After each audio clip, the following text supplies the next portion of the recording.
What's up, everyone? Welcome to this day in Philly sports history for June 18th, 2023. I'm your host, Jim Montgomery.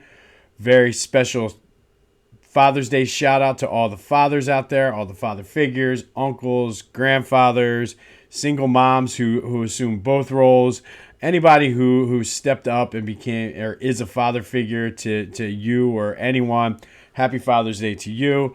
Very special happy Father's Day to my own dad, who by igniting the passion and the flame for Philly sports is basically responsible for you listening today. So happy Father's Day, Dad. I love you. All right. Phillies update. Good game last night. I was at a graduation party that we were very enthralled in this game. 3-2 in 12 innings. The bullpen pitched very, very well yesterday. The Phillies had some good fight in them. They still were struggling yesterday, in particular with the runners in scoring position. The A's were too. It was just one of those games where neither team could really get anyone in.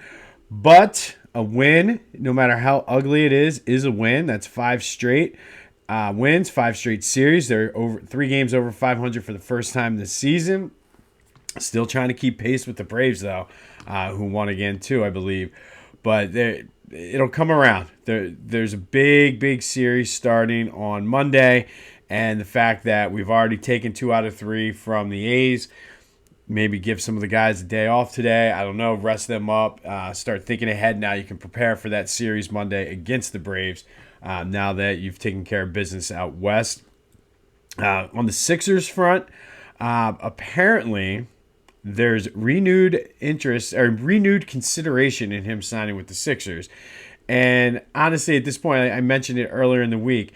This is like it's like a soap opera. Like, it's just as the Sixers turn, and it's almost like, well, no shit that you have renewed consideration, because you're not going to get the money you want anywhere else and have a chance to win the way you will in Philly. So I think as we're getting into the draft is coming up, and free agency starts, I think sometime June, the end of June, sometime in that 4th of July range, where teams can start negotiating.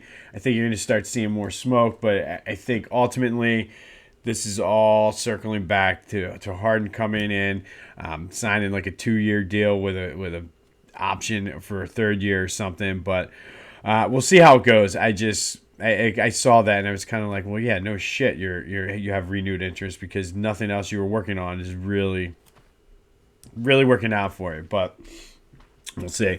All right, it is Father's Day. It's still not too late to go to phillygoat.com for your Father's Day needs. Maybe you go up, visit your dad, and bring your laptop, your iPad, show him on your phone. Say, Dad, pick out any shirt you want. My treat, use that promo code Jim Montgomery for 10% off of your order. They do gift cards if you just need something last minute. Go ahead and grab your dad a gift card and then have him pick out his own shirt. Wide selection, any sport you want, but phillygoat.com. Use the promo code Jim Montgomery for 10% off of your order. All right, today, excuse me. Now that it's rained, my allergies are coming back. It's crazy, but we're going to go back to 1948, and on this day in 1948, the Pirates beat the Phillies 2-0. However, the takeaway from this game was the starting pitcher for the Phillies that day was Robin Roberts, who made his major league debut. He went 8 innings, gave up 5 hits, those 2 runs, and had 2 Ks.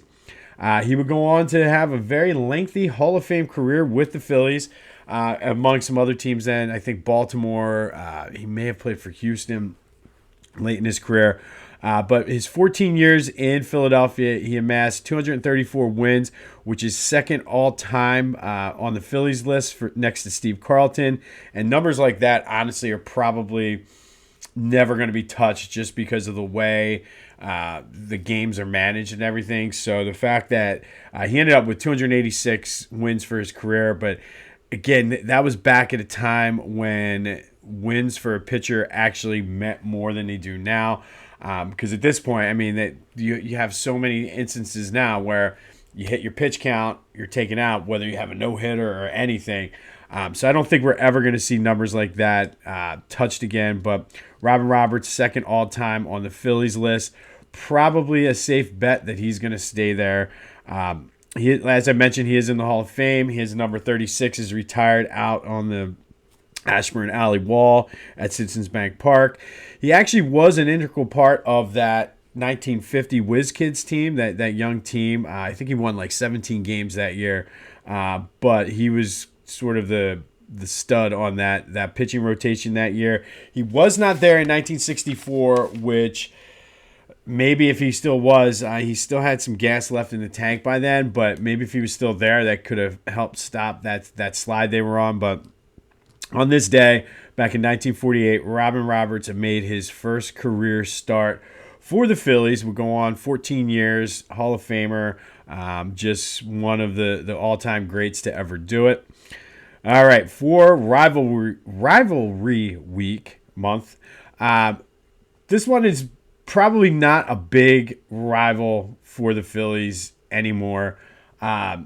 Maybe it wasn't even that big of a rival back then, but it's one of those teams that I wanted to talk about because I felt as a kid, the Phillies always played the Cubs, and today it's the Chicago Cubs. They were former National League East rivals, but I feel like they were always playing the Cubs or the Cardinals. Like I don't know why, like just those two teams always stick out to me as teams the Phillies always played, and especially in the summertime when. Up until 1988, there were no night games at Wrigley Field, so they were always on in the afternoon, like 2 o'clock in the afternoon. When they played, it was great. Like sit by the pool, listen to Harry Callis and Richie Ashburn on the radio, whatever. And always remember the games at Wrigley Field. But the Cubs do lead the Phillies all time, 1,243 to 100. Wow, get it out today. 1,243 to 1,122. They've never met in the postseason, but they do have a lot of memorable games. We talked a few weeks ago about that 23 to 22 game in 1979. That Phillies scored 7 runs in the first. Cubs come back and score 6. Mike Schmidt hit the 4 home runs in the game. That, however, was not the highest scoring game in the Phillies-Cubs rivalry. That happened in 1922. The Cubs beat the Phillies 26 to 23 at Wrigley Field. And I don't think there's any stadium in the National League or in the majors, that, for that matter, that if the wind's blowing right, I mean, it's like a home run derby at Wrigley Field. But the Phillies had played the first unofficial night game at Wrigley Field on August 8th. 1988, in a game that was rained out after 4 innings, so didn't even count. The Mets ended up playing the first night game against the Cubs at Wrigley, but the Phillies were scheduled to. They played 4 innings, and it got rained out. Finally, Mike Schmidt hit 50 home runs at Wrigley Field in 138 games. That is the most that he's hit in any stadium that's not the Vet. By a lot, too. I think his next one was Riverfront in Cincinnati, where it was like 26 home runs. So Mike Schmidt liked playing the Cubs in Chicago as well.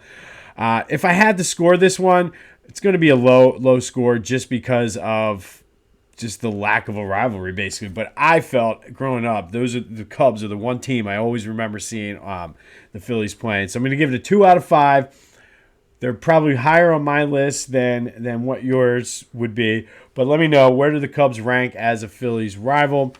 On this day, back in 1948, Robin Roberts made his Major League debut for the Phillies. James Harden has a renewed consideration, were his exact words apparently, to re-signing with the Sixers. Yeah, no shit. It's Father's Day too. Tell me something else that I'm surprised about. Phils look for the sweep today of the Athletics.